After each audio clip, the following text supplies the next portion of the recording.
the show before, but if you can't manage $10, you definitely can't manage $10,000. Yeah. And that's so, so true. Like, I created She's on the Money because I obviously adore helping people when it comes to all things finance. And if you just paid off your debt and bought a house and started the business or got the promotion, like, I'm here to celebrate you, but I'm also here to celebrate the small things and the small steps because they're the building blocks. Yeah. Like, setting your first $50 financial goal, it's all about confidence. It's instilling in you the idea that you definitely can do this and you can start scaling it. Like, how many of us want to, pay off all our debt, but it seems all consuming and overwhelming, and every other financial goal, Jess, you've set, you've failed at because you haven't done the planning, or you haven't had the right tools or resources, or you haven't had the commitment. Let's be honest, I'm really good at going, I want to do this week. Yeah. And to your dismay, Jessica, next week I don't want to do that anymore. I want to do something else. So I think it's really important to kind of like celebrate the small things as well as the large things, because the small things become the large things. What would you say to someone who felt as though sharing the idea of a small money goal with maybe their friends or their family, if they do decide to set that smaller $20 or $50 goal, but they go, seems a bit lame, a bit embarrassing. It's a bit silly. Yeah. How do we kind of overcome that? The small wins are the big wins, Jess, and they often go unnoticed. And I think that's because we usually see people, especially in 2024, Jess, like, social media is insane. Yeah. Like, I'm not going to, let's be honest, like, let's make this a bit more relatable. I'm probably not going to post on my Instagram stories about achieving a $50 financial goal.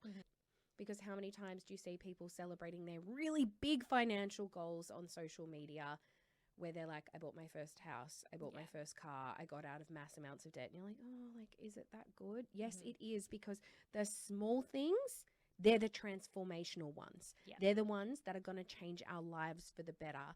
And it turns out that when we set the small ones, we are more likely to achieve the big ones. And when we see our goals as too big, from a psychological perspective, it actually overstimulates our brain. Like, we get analysis paralysis, we feel overwhelmed and uninspired, and then we can't deal with our goals rationally. We go, oh, it's not enough, or it's too much, or it's too hard, and that's when we like to bury our heads in the sand. But when we actually focus on really specific, smaller things, they are smaller problems to solve, we're able to achieve them, but we're also able to build our confidence, and we're able to learn from them and go, oh, I thought I could do that $50, but far out, I actually need to tighten up my budget a little bit. Yeah. You're not waiting an entire 12-month period, Jess, to find out that your budget was wrong. Like, we're doing small things, small steps in the right direction, and we're able to build them up, and then that becomes the big thing. And there's a researcher called Carl Weck, and he put it, well, maybe this is a new quote to add to the quote portfolio this year. He said, small wins are controllable opportunities that produce visible results. Oh, I love that. I love that too. It's not as easy as like, from little things, big things grow. Doesn't but roll like, off the tongue. I just really like the intention behind it. Yeah, very attainable. Anecdotally, that's why I love our Money Wins thread that we put in the Facebook group and that we run through on a Friday episode, because yes, we do have people going, oh, I paid off my credit card, or I did this or I did that. But sometimes someone goes, got some free chips at Macca's this week. And you're like, slay queen. Or they're saying, is there such a thing as too small of a money goal? No, I like that you're asking, but you and I both know the answer. Jess, is the answer yes or no? I'm going to say no. No, of course. It's all about consistency and proving to yourself that you can do it. I think so many of us are in this circumstance where we're so empowered to change our financial goals and our financial lives, and we're so excited about that, but we also need to recognize that our money stories are such big parts of this, and they could be working against you. So if you didn't grow up with the tools and the resources, and then all of a sudden you've joined the She's on the Money community, or you've joined any other finance community, and you're really excited about getting it done, and then you're really overwhelmed because you're like, oh, saving for a house, I've gone from having absolutely no, restriction on how I spend, or like structure or any type of plan when it comes to finances, and now I'm saving for my first house. Jess, that's a massive change. Yeah. Like, and as much as that's a noble one, if you're doing that, then I'm so proud of you. But let's be honest, you don't just wake up one day and go, do you know what, Jess? I've been thinking, I don't even like the gym. I don't like exercising. Sometimes I justify the walk to the coffee shop as my exercise. 6 months from now, I'm going to run a marathon. Yeah. Would I do that? Would you, like, probably, I have ADHD and sometimes I just get fixated on Hyperfixated. things. But is that reasonable? Yeah. You would go, V, that's way too much to bite off. You don't even run 5K now. You couldn't even run 5K. Yeah. And you know what? There are some people in, and Jess, you know what? There are some people in this world who have done that. They've woken up one day and gone, I'm going to run a marathon. Yeah. It's psychotic. You might be like, V, look, a smaller financial goal is just not going to work for me right now. It might actually be a better use of your time to break them down into, like, break this house goal into smaller chunks. So maybe we're talking about setting up your first emergency fund instead of making your goal to have like a $5,000 emergency fund. If you've never had one before, Jess, it's going to feel overwhelming, uninspiring, too much. You might start and then be like, I'm only $200 of the way there. I thought I'd be better at it. What the hell? Like, this isn't working. Maybe we actually set the goal of saving your first $100. Like, let's just save $100. I know there's a bigger goal at play in the future, but like, you've never done this before. So let's start at the very start, $100. This way you could start using this $100 figure as building blocks for your bigger goals.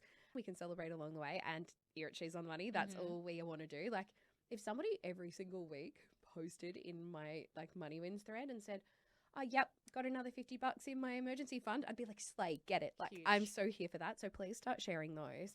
But it proves to yourself that you can be good at money. People aren't born good at money, Jess. You have to learn. It has to be ingrained. It has to be taught. So you can teach yourself that you can be good at money. And then there's the idea that small wins, again, from more of a psychological perspective, they're so good for your well-being. They're so good for your mental health, because big wins and big losses, they're so much more dramatic. It's like being bipolar and having these massive mood swings and going from one extreme to another. Like, you have a really big win, you're going to celebrate really big.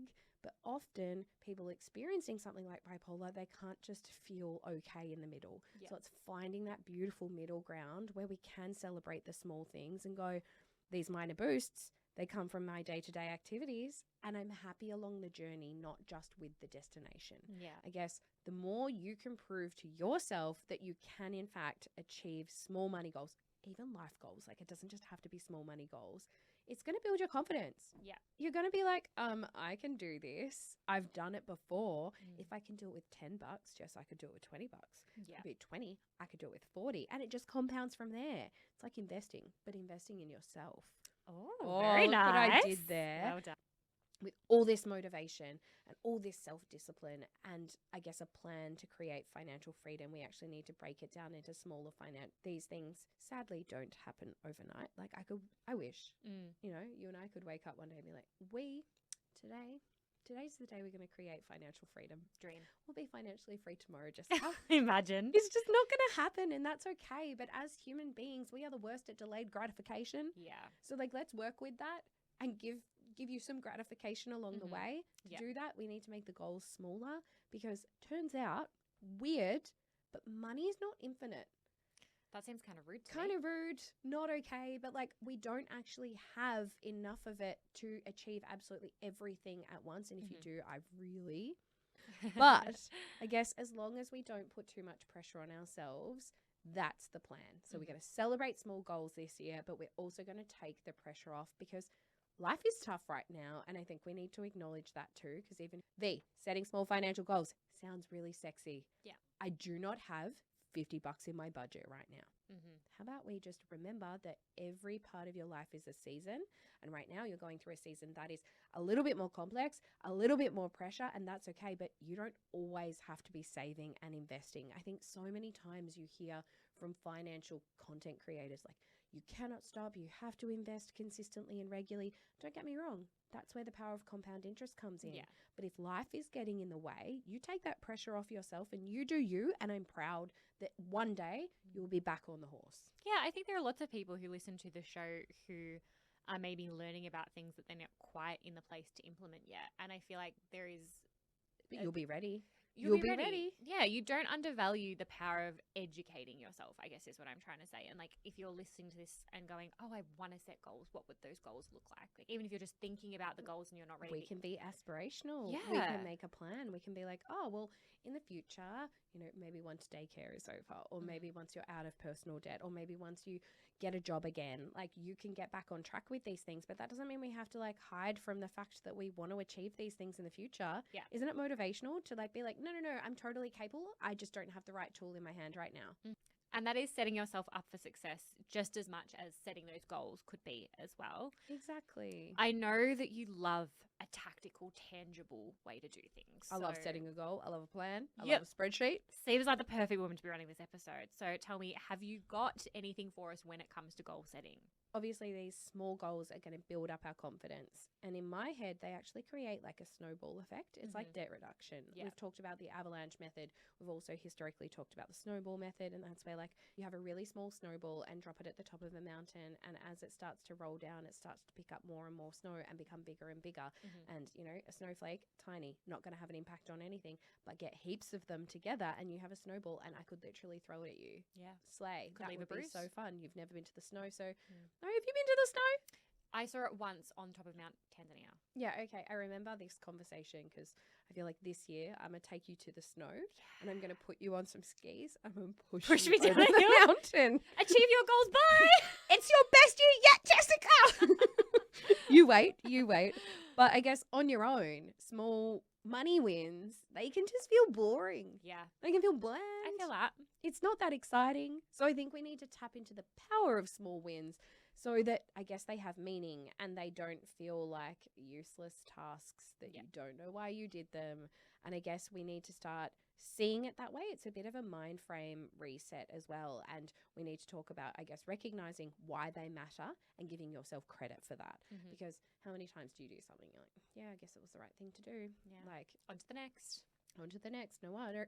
No worries. But let's give ourselves credit for stuff like that and celebrate them as they happen. I'm not saying you need to have a party every single time you have a money win, Jess, or like Put the party hats away. crack a bottle of expensive champagne to celebrate that you saved $50 but you spent $80 on the champers. Like, that's not the type of celebrating. I think it's more of a like, be proud of yourself. Take a minute and be like, oh yeah. I did it and I'm going to do it again.